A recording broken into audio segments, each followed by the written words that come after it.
मोदी को रशिया के अंदर जो सबसे बड़ा हाईएस्ट स्टेट डेकोरेशन या स्टेट का अवार्ड होता है, जिसे ऑर्डर ऑफ सेंट एंड्रयू कहते हैं, वो दिया गया है। इसका मतलब ये है कि नरेंद्र मोदी जो है उसको बहुत ही सीरियस लिया जाता है, या इंडिया को बहुत सीरियस लिया जाता है रशिया के अंदर। एक बात तो इसमें ये आपको पता चल रही है। दूसरी बात इसमें ये है कि नॉर्मली लोगों को नहीं अंदाजा कि इंडिया बेसिकली रशिया की जो बड़ी ग्रेट गेम है उसका हिस्सा है, और इंडिया अमेरिका की भी बड़ी ग्रेट गेम का हिस्सा है। जिन लोगों को नहीं पता उनको बताता चलूं कि 2021 में एक दफ़ा 6 डे ब्लॉकेड हुआ था स्विस कैनाल का, और एक बड़ा एवरग्रीन एक जायंट जहाज था जिसके ऊपर तकरीबन 2.5 लाख टन के कंटेनर लगे हुए थे, और उस कहा जा रहा है कि डेली जो डैमेज हो रहे थे ग्लोबल ट्रेड को, स्विस कैनाल बंद होने से तकरीबन $10 अरब का नुकसान हो रहा था, डेली डैमेजेस। ठीक है जी।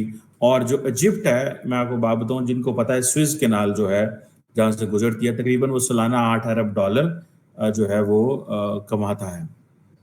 बहरहाल जो पॉइंट है कि ये जो नॉर्दर्न सी रूट है, बेसिकली अगर आप इसको समझें तो ये एक छोटा सा मैप है जिसमें आप देखें कि अगर इंडिया जो है, अमेरिका कहता है कि इंडिया इंडो पैसिफिक का मेंबर है, रशिया कहता है नहीं, और चाइना कहता है नहीं, India is with us, India हमारे साथ है। ये बेसिकली ये कुछ 14,000 किलोमीटर का शिपिंग लेन का रूट है, और जो ये सी रूट है, और अगर शिपिंग लेन जो है वो स्विस कैनाल के जरिए और इंडियन ओशन के जरिए आए तो कहा जाता है कि ये कुछ 23,000 किलोमीटर का रूट है। बहरहाल अब इंडिया से फॉर एग्जांपल आप देखें, ये चीज़ें चलती हुई स्ट्रेट ऑफ जो है वो मलाक्का से होते हुए देन दे गो टू जिसे वो कहेंगे ना, चाइना को क्रॉस करके, कोरियाज को क्रॉस करके, रशिया को ये जो इलाका है व्लादिवोस्टॉक, यहाँ से होते हुए फिर बेरिंग स्ट्रेट एंड देन ऊपर आर्कटिक ओशन, और वहाँ से सारा आपको पता है रशिया, और फिर ऊपर वो स्कैंडिनेविया से होके अगेन ये सेंट पीटर्सबर्ग जो है वो पहुंच सकता है। जबकि यहाँ से फिर अगर निकले तो फिर वो जो है वो अटलांटिक एंड मेडिटेरेनियन से अगेन फिर वो Suez canal and Red Sea and Gulf of Aden से होते हुए अगेन इंडियन ओशन में एक पूरा सर्कल, एक साइकिल बनता है। इंडिया जो है वो जारी बात है इसका हिस्सा बनने जा रहा है। बहुत सारे लोग कह रहे होंगे कि भाई ये तो बेसिकली रशिया और चाइना का प्रोग्राम है, लेकिन ये रशिया और चाइना का ज़रूर प्रोग्राम होगा, लेकिन ये आपको मैंने बार बार एक चीज़ कही है कि इंडिया का जो मेजर फोकस है that is on the energy के ऊपर फोकस है। 1,000 यानी कि 1400 मिलियन लोग, 1.4 बिलियन लोगों को एनर्जी कहाँ से देनी है? उनको ऑयल कहाँ से आना है? उनको गैस कहाँ से आनी है? बिजनेस कहाँ से चलने हैं? ये सब कहाँ से होगा?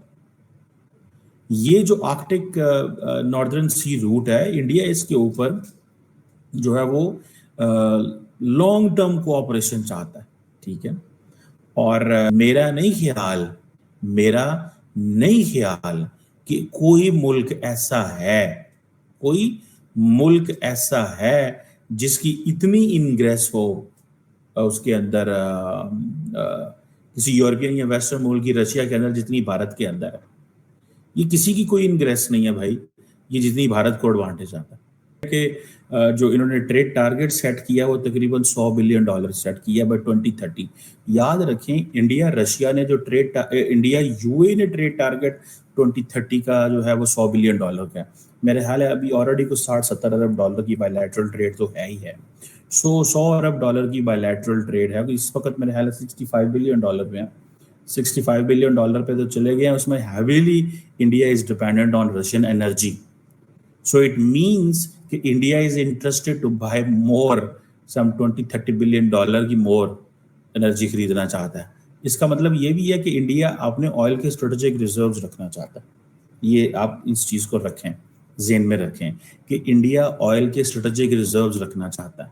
जैसे अमेरिका के पास ऑयल के स्ट्रेटेजिक रिजर्व्स हैं कि जब भी कभी में दुनिया में महंगाई होती है, तेल की सप्लाई लाइन के झटके लगते हैं, तो क्या होता है कि उसी वक्त फटाफट जो है ना अमेरिकन अपने एनर्जी रिजर्व्स को मुंह खोलते हैं।